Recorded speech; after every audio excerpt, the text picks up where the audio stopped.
안녕하세요. 속보효입니다. 오늘은 미국 부채 한도 관련된 이슈를 업데이트 해드리도록 하겠는데요. 3주 전이었나요? 제가 미국 상황 느낌이 안 좋네요. 이 영상을 하나 올려드렸는데 이 조회수가요 23만이 지금 나왔어요.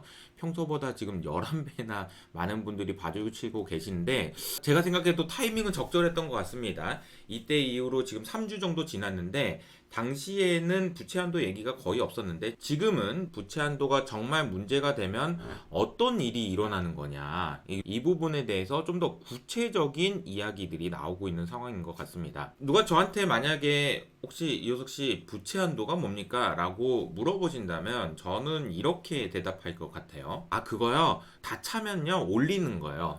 이렇게 대답을 할 것 같은데 왜냐하면 이 그림은 보시는 것처럼 공화당일 때나 아니면 민주당일 때나 부채 한도는 언제나 때 되면 올리는 거였습니다. 그냥 항상 올리는 거예요. 올린 횟수가 아마 78번인가 올렸다고 하거든요. 그러니까 때 되면 올리는 거예요. 그러니까 이제 문제가 될 게 하나도 없어요. 그런데 숫자를 한번 체크를 해보죠. 2005년 당시에 8조 달러에 불과했던 미국의 부채는 지금 현재 기준으로는 31조 달러까지 늘었습니다. 만약에 여러분이 거래하고 있는 누구 상대방이 2005년에 대출이 한 8억 정도 있는 사람이었는데 뭐 어떻게 한다고 하더니 계속 돈을 빌려가지고 31억까지 대출이 늘어났다라고 한다면 이 사람을 믿을 수 있나요? 그런 생각이 좀 들긴 하죠. 어쨌든 미국의 상황이 그런 상황이고요. 이 부분에 대해서 JP모건의 다이먼 회장님께서 어제 인터뷰한 내용이 있는데 좋은 내용이 있어서 같이 한번 들어보시죠. One is actual default. That is potentially catastrophic. You will have panic. And people should remember the American financial system is the foundation to the global economic system. Please negotiate a deal. That we have to get to the point where there's panic. It's a really bad idea. Because we get, the more those kind of that war room will start. Now it's taking place once a week, but my guess is sometime call it May 21st, it'll be every day. And then it'll be 3 times a day. Very unfortunate. It should never happen this way.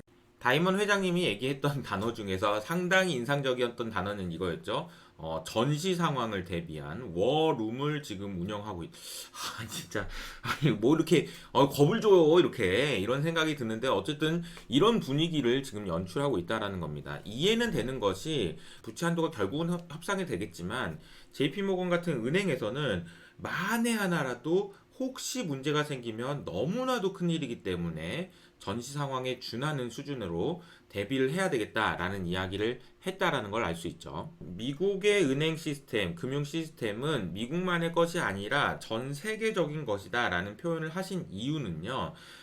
모든 전 세계의 금융 시스템이 미국의 국채라는 것을 기반으로 해서 움직이고 있기 때문입니다. 무슨 말이냐면 미국 국채를 담보로 맡기고 거래를 하고요. 계약도 할 때도 이렇게 미국 국채가 기본이 되고요. 그리고 청산소에서도 좀 청산해야 되니까 가져오세요.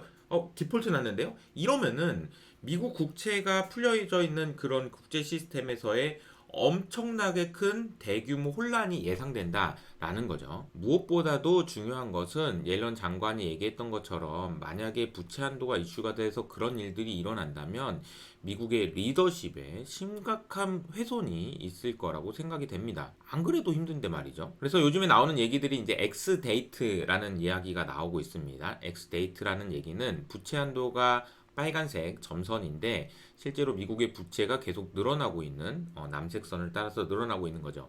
원래 당초의 예상은 이렇게 한번 줄어들고 또 줄어들어서 이때쯤 한 8월 정도 되면은 이제 도달하겠다라고 생각을 했었는데 세금이 잘 안 거치는 바람에 이 궤적이 아니고 여기서 약간 더 빨리 가서 6월 달에 도달할 수 있다라는 이야기가 나오고 있습니다. 결국은 부채 한도에 도달하면 미국 정부가 돈을 더 못 빌린다는 얘기인데 문제가 되는 건 결국 재무부가 들고 있는 현금이 앵꼬단다라는 거겠죠. 사실 이제 과거부터 보면은 미국 재무부는 옛날에 부자였어요. 2020년도에는요 1.8조 달러나 지금 현금을 가지고 있었습니다. 와, 이거 돈 어디서 본 거지? 빌렸습니다. 코로나 터지니까 엄청나게 국채 발행을 많이 해가지고 그걸 연준이 사주고 이렇게 하면서 빌렸어요. 싸게 잘 빌렸죠 그때. 어쨌든 이렇게 현금이 있었는데 현금이 다 소진됩니다.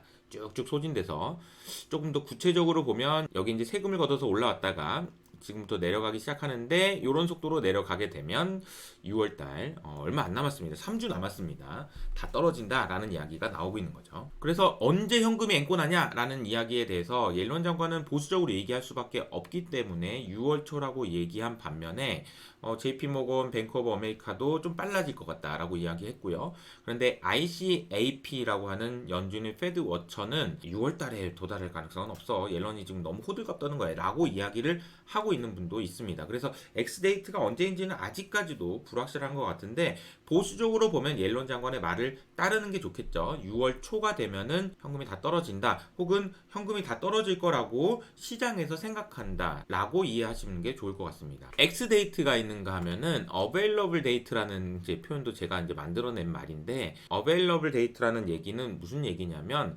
바이든 그리고 상원, 하원이 같이 만날 수 있는 날입니다. 이번 주인데 다 지나버렸어요. 만날 수 있는데 오늘 뉴스를 보시면 알겠지만 협상할 생각이 전혀 없는 것 같죠? 아마 오늘을 넘기고 다음 주가 되지 않을까 싶은데요. 다음 주 월, 화, 수에 또 만약에 협상이 안 된다면 그때부터는 진짜 걱정하기 시작할 것 같습니다. 왜냐면 만날 수가 없어요. 며칠 동안. 뭐가 문제가 되느냐를 살펴보면요. 지금 정부의 지출은 파란색이고요. 정부의 수입은 이런 색인데 사실 2000년대부터 이미 정부의 지출이 훨씬 더 많은 상황이기 때문에 어쩔 수 없이 부채를 더 빌릴 수밖에 없는 상황이었고요. 그런데 지금 바이든과 공화당이 싸우고 있는 건 뭐냐? 공화당의 계획은 줄여라 좀. 그만 좀 써라. 그만 좀 써. 라는 이야기고요. 바이든의 주장은 누구 좋으라고. 그러다가 나 재선 못하면 네가 책임질 거야? 라는 분위기라고 보시면 되겠습니다. 이 둘이 이렇게 열심히 싸우고 있긴 하지만 솔직히 개인적으로 봤을 때는 이 둘 간의 차이가 너무 심하다는 것이 결국은 이걸 세금을 걷어서 메꿔야 될 텐데 세금은 어떻게 걷을 것이며 등등 여러 가지 문제들이 있다라는 것도 알 수 있죠. 대안이 없진 않습니다. 이런 대안들이 있어요. 1조 달러짜리 기념주화를 만들면 어떨까요?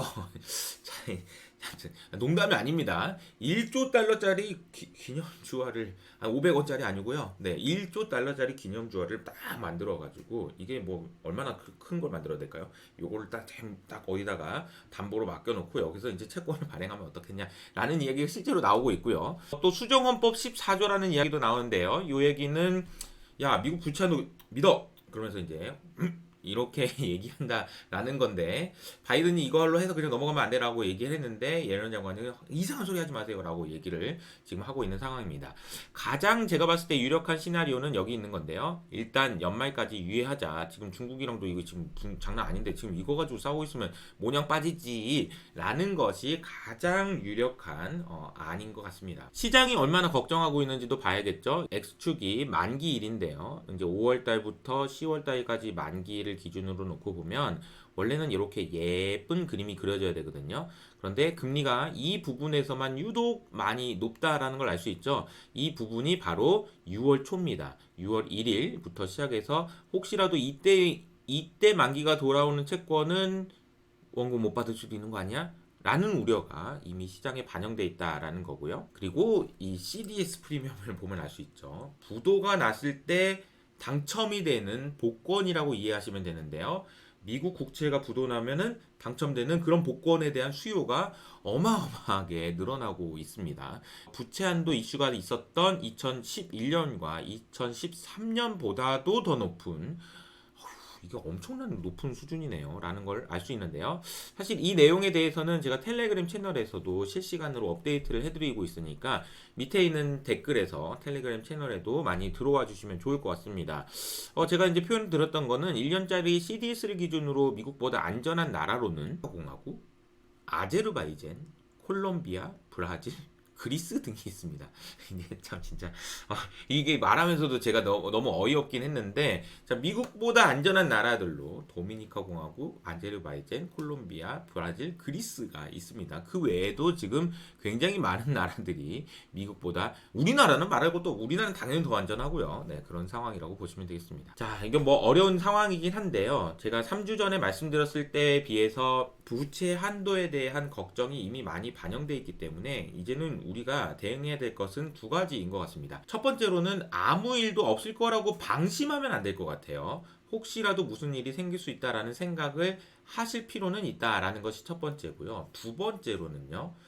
부채 한도와 관련한 험악한 이야기가 만약에 다음 주에 이야기가 나왔을 때 그 말을 듣고 주식을 바닥에서 팔아버리는 일은 없도록 우리가 미리 대비는 좀 해야 되겠다.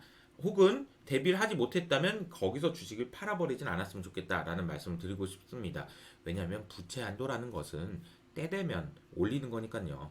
그리고 아무리 정치인들이 멍청하더라도 설마 자기의 발등을 그렇게 세게 내리찍지는 않지 않을까요? 네. 그래서 이런 부분에 대해서 적당하게 균형점을 잘 잡으시고 대응하시기를 바라면서 저는 여기서 인사드리도록 하겠습니다. 그리고 저희 12살 경제 놀이터 돈의 원리 이 책이 베스트셀러 딱지가 붙었다는 점 또 감사의 인사를 드리도록 하겠습니다. 이 책은 절대 12살이 읽는 책이 아니고요. 어른이 읽으셔도 좋고 같이 읽으셔도 좋다는 말씀을 드리면서 저는 여기서 인사드리도록 할게요. 감사합니다.